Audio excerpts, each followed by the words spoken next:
भगवान बुद्ध की 5 प्रेरक कहानियां। पहली प्रेरक कहानी बुद्ध और चक्षुपाल की है। एक बार भगवान बुद्ध जेतवन विहार में रह रहे थे। भिक्षु चक्षुपाल भगवान से मिलने के लिए आए थे। उनके आगमन के साथ उनकी दिनचर्या, व्यवहार और गुणों की चर्चा भी हुई। भिक्षु चक्षुपाल अंधे थे।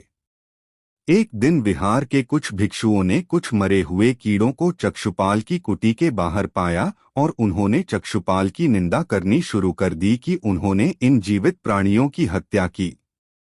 भगवान बुद्ध ने निंदा कर रहे उन भिक्षुओं को बुलाया और पूछा कि क्या तुमने भिक्षु को कीड़े मारते हुए देखा है? उन्होंने उत्तर दिया, नहीं। इस पर भगवान बुद्ध ने उन साधकों से कहा कि जैसे तुमने उन्हें कीड़ों को मारते हुए नहीं देखा, वैसे ही चक्षुपाल ने भी उन्हें मरते हुए नहीं देखा और उन्होंने कीड़ों को जानबूझकर नहीं मारा है, इसलिए उनकी भर्त्सना करना उचित नहीं है। भिक्षुओं ने इसके बाद पूछा कि चक्षुपाल अंधे क्यों हैं? उन्होंने इस जन्म में अथवा पिछले जन्म में क्या पाप किए? भगवान बुद्ध ने चक्षुपाल के बारे में कहा कि वे पूर्व जन्म में एक चिकित्सक थे। एक अंधी स्त्री ने उनसे वादा किया था कि यदि वे उसकी आंखें ठीक कर देंगे तो वह और उसका परिवार उनके दास बन जाएंगे। स्त्री की आंखें ठीक हो गईं, पर उसने दासी बनने के भय से यह मानने से इनकार कर दिया। चिकित्सक को तो पता था कि उस स्त्री की आंखें ठीक हो गई हैं। वह झूठ बोल रही है। उसे सबक सिखाने के लिए या बदला लेने के लिए चक्षुपाल ने दूसरी दवा दी। उस दवा से महिला फिर अंधी हो गई। वह कितना ही रोई पीटी, लेकिन चक्षुपाल जरा भी नहीं पसीजा। इस पाप के फलस्वरूप अगले जन्म में चिकित्सक को अंधा बनना पड़ा। दूसरी प्रेरक कहानी परिश्रम और धैर्य है। एक बार भगवान बुद्ध अपने अनुयायियों के साथ किसी गांव में उपदेश देने जा रहे थे। उस गांव से पूर्व ही मार्ग में उन लोगों को जगह जगह बहुत सारे गड्ढे खुदे हुए मिले। बुद्ध के एक शिष्य ने उन गड्ढों को देखकर जिज्ञासा प्रकट की, आखिर इस तरह गड्ढे का खुदे होने का तात्पर्य क्या है? बुद्ध बोले, पानी की तलाश में किसी व्यक्ति ने इतने गड्ढे खोदे हैं। यदि वह धैर्यपूर्वक एक ही स्थान पर गड्ढे खोदता तो उसे पानी अवश्य मिल जाता, पर वह थोड़ी देर गड्ढा खोदता और पानी न मिलने पर दूसरा गड्ढा खोदना शुरू कर देता। व्यक्ति को परिश्रम करने के साथ धैर्य भी रखना चाहिए। तीसरी प्रेरक कहानी अमृत की खेती है। एक बार भगवान बुद्ध भिक्षा के लिए एक किसान के यहाँ पहुँचे। तथागत को भिक्षा के लिए आया देखकर किसान उपेक्षा से बोला, श्रमण, मैं हल जोतता हूँ और तब खाता हूँ। तुम्हें भी हल जोतना और बीज बोना चाहिए और तब खाना खाना चाहिए। बुद्ध ने कहा, महाराज, मैं भी खेती ही करता हूँ। इस पर किसान को जिज्ञासा हुई और वह बोला, मैं न तो तुम्हारे पास हल देखता हूँ, न बैल और न ही खेती का स्थल। तब आप कैसे कहते हैं कि आप भी खेती ही करते हो? आप कृपया अपनी खेती के संबंध में समझाइए। बुद्ध ने कहा, महाराज, मेरे पास श्रद्धा का बीज, तपस्या रूपी वर्षा और प्रजा रूपी जोत और हल है। पाप भीरुता का दंड है, विचार रूपी रस्सी है, स्मृति और जागरूकता रूपी हल की फाल और पेनी है। मैं वचन और कर्म में संयत रहता हूँ। मैं अपनी इस खेती को बेकार घास से मुक्त रखता हूँ और आनंद की फसल काट लेने तक प्रयत्नशील रहने वाला हूँ। अप्रमाद मेरा बैल है जो बाधाएं देखकर भी पीछे मुंह नहीं मोड़ता है। वह मुझे सीधा शांति धाम तक ले जाता है। इस प्रकार मैं अमृत की खेती करता हूँ। चौथी प्रेरक कहानी दान की महिमा है। भगवान बुद्ध का जब पाटलिपुत्र में शुभागमन हुआ तो हर व्यक्ति अपनी अपनी सांपत्तिक स्थिति के अनुसार उन्हें उपहार देने की योजना बनाने लगा। राजा बिंबिसार ने भी कीमती हीरे, मोती और रत्न उन्हें पेश किए। बुद्धदेव ने सबको एक हाथ से सहर्ष स्वीकार किया। इसके बाद मंत्रियों, सेठों, साहूकारों ने अपने अपने उपहार उन्हें अर्पित किए और बुद्धदेव ने उन सबको एक हाथ से स्वीकार कर लिया। इतने में एक बुढ़िया लाठी टेकते वहां आई। बुद्धदेव को प्रणाम कर वह बोली, भगवन, जिस समय आपके आने का समाचार मुझे मिला उस समय मैं यह अनार खा रही थी। मेरे पास कोई दूसरी चीज न होने के कारण मैं इस अधखाए फल को ही ले आई हूँ। यदि आप मेरी इस तुच्छ भेंट स्वीकार करें तो मैं अहोभाग्य समझूंगी। भगवान बुद्ध ने दोनों हाथ सामने कर वह फल ग्रहण किया। राजा बिंबिसार ने जब यह देखा तो उन्होंने बुद्धदेव से कहा, भगवन क्षमा करें, एक प्रश्न पूछना चाहता हूँ। हम सबने आपको कीमती और बड़े बड़े उपहार दिए जिन्हें आपने एक हाथ से ग्रहण किया, लेकिन इस बुढ़िया द्वारा दिए गए छोटे एवं जूठे फल को आपने दोनों हाथों से ग्रहण किया, ऐसा क्यों? यह सुन बुद्धदेव मुस्कराए और बोले, राजन, आप सबने अवश्य बहुमूल्य उपहार दिए हैं, किंतु यह सब आपकी संपत्ति का 10वां हिस्सा भी नहीं है। आपने यह दान दीनों और गरीबों की भलाई के लिए नहीं किया है, इसलिए आपका यह दान सात्विक दान की श्रेणी में नहीं आ सकता। इसके विपरीत इस बुढ़िया ने अपने मुंह का कौर ही मुझे दे डाला है।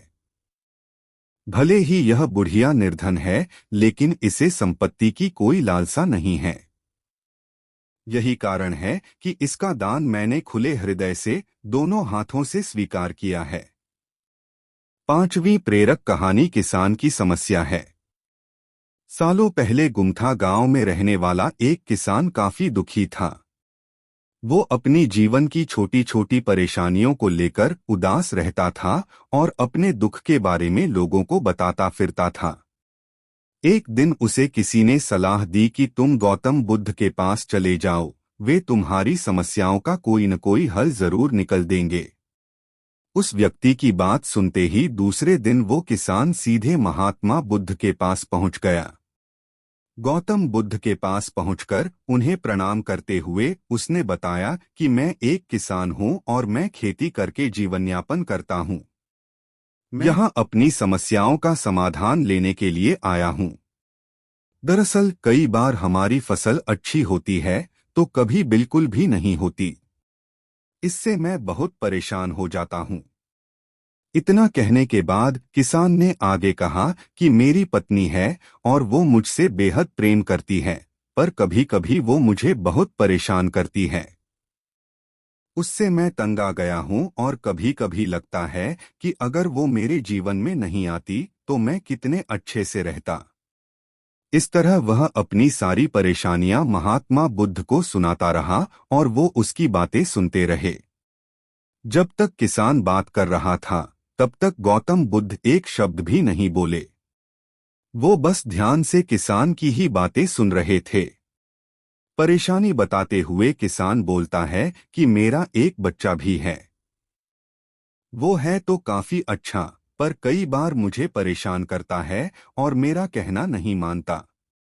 उसके ऐसे व्यवहार से मुझे लगता है कि वो मेरा बच्चा नहीं है। ऐसा कहते हुए किसान अपनी सारी परेशानी को बताता गया। इस तरह किसान ने अपने जीवन का सब कुछ जो उसे सताता था और दुखी करता था वो गौतम बुद्ध को बता दिया। अब किसान के पास उन्हें बताने के लिए कुछ भी नहीं बचा और उसका मन काफी हल्का हो गया। महात्मा बुद्ध से सब कुछ कहने के बाद वो उनसे अपनी परेशानियों के समाधान की उम्मीद लगाए बैठ था। काफी देर तक गौतम बुद्ध के जवाब का इंतजार करने के बाद बेसब्र होकर किसान ने ऊंची आवाज में महात्मा बुद्ध से पूछा, क्या आप मेरी समस्याओं को लेकर कुछ नहीं कहेंगे? तब गौतम बुद्ध बोले, मैं तुम्हारी किसी तरह से भी मदद नहीं कर सकता। किसान ने महात्मा बुद्ध से ऐसे जवाब की उम्मीद नहीं की थी। वो उनका जवाब सुनकर हैरान हो गया। उसे अपने कानों पर भरोसा नहीं हो रहा था। उसने भगवान बुद्ध से पूछा कि ये आप क्या बोल रहे हैं? क्या आप मेरी समस्याओं का समाधान नहीं कर सकते? मैंने सुना है कि आप सभी की समस्याओं का समाधान करते हैं, तो मेरी समस्याओं का क्यों नहीं करेंगे? महात्मा बुद्ध इस बात पर किसान से कहते हैं कि आपके जीवन में जितनी कठिनाइयां हैं उतनी हर किसी के जीवन में होती है और सबको अपनी छोटी समस्याएं भी बड़ी लगती हैं। आपके जीवन में कोई ऐसी समस्या नहीं है जो दूसरों को न हो। हर व्यक्ति को अपने जीवन में सुख दुख का सामना करना पड़ता है। हम चाहे जितनी भी कोशिश कर लें, लेकिन हमारे जीवन में सुख और दुख दोनों आएंगे ही आएंगे। कई बार हमारे अपने हमें बेगाने लगने लगते हैं, तो कई बारी बेगाने हमें अपने लगने लगते हैं। सभी का जीवन ऐसी समस्याओं से घिरा हुआ है जिसका कोई समाधान नहीं है। अगर किसी के जीवन से एक समस्या जाती है तो दूसरी समस्या आ जाती है। ऐसे में तुम एक समस्या का आज समाधान कर लोगे तो तुम्हें कल दूसरी समस्या का सामना करना पड़ेगा। यही जीवन का एक अटल सत्य है। बुद्ध की बातें सुनकर किसान को गुस्सा आ जाता है और वो उन्हें बोलता है कि लोग आपको महात्मा कहते हैं। मैंने लोगों से ये भी सुना है कि आप सबकी परेशानी दूर करते हैं, पर मेरी समस्या का निवारण करने के बजाय आप मुझे फिजूल की बातें बता रहे हैं। मैं आपके पास बहुत उम्मीद लेकर आया था, पर अब मुझे लग रहा है कि आपके पास मेरा आना व्यर्थ हुआ। मैंने जो भी आपके बारे में सुना था वो सब झूठ है। महात्मा बुद्ध को इतना कहकर किसान वहां से जाने लगता है। तभी उससे भगवान बुद्ध कहते हैं कि तुमने जो समस्याएं बताई हैं उनका मैं समाधान नहीं कर सकता, पर मैं तुम्हारी दूसरी परेशानी का निवारण कर सकता हूँ। बुद्ध की बातें सुनकर किसान हैरान हो गया और बुद्ध से कहता है कि मैंने जो समस्या बताई उसके अलावा मुझे कोई और समस्या नहीं है, और है भी तो मुझे उसका ज्ञान क्यों नहीं है। बुद्ध उनसे कहते हैं कि आपकी समस्या यह है कि आप नहीं चाहते हैं कि आपके जीवन में किसी तरह की समस्या हो। खुद को किसी तरह की समस्या न हो, ये सोच रखना ही दूसरी समस्याओं का कारण बनता है। आपको यह स्वीकार कर लेना चाहिए कि हर व्यक्ति के जीवन में किसी न किसी तरह की समस्या होती है। ये सोचना छोड़ दो कि आप इस दुनिया के सबसे दुखी इंसान हो। आपको अपने आसपास के लोगों को देखना चाहिए, क्योंकि बाकी लोग भी किसी न किसी चीज से परेशान और दुखी हैं। जीवन में सुख और दुख आकर ही रहेंगे, उसे कोई नहीं बदल सकता। बस तुम्हें दोनों ही स्थिति में खुद को काबू में रखना होगा। इससे दुख का असर तुम पर ज्यादा नहीं होगा। ऐसे में तुम्हें यह सोचना छोड़ना होगा कि तुम्हारे जीवन में समस्या न हो, तभी तुम हर समस्या का आसानी से सामना कर पाओगे। बुद्ध की बातें सुनकर किसान उनके पैरों पर गिर गया और उनसे माफी मांगने लगा। वो समझ चुका था कि महात्मा बुद्ध उससे क्या कहना चाह रहे हैं।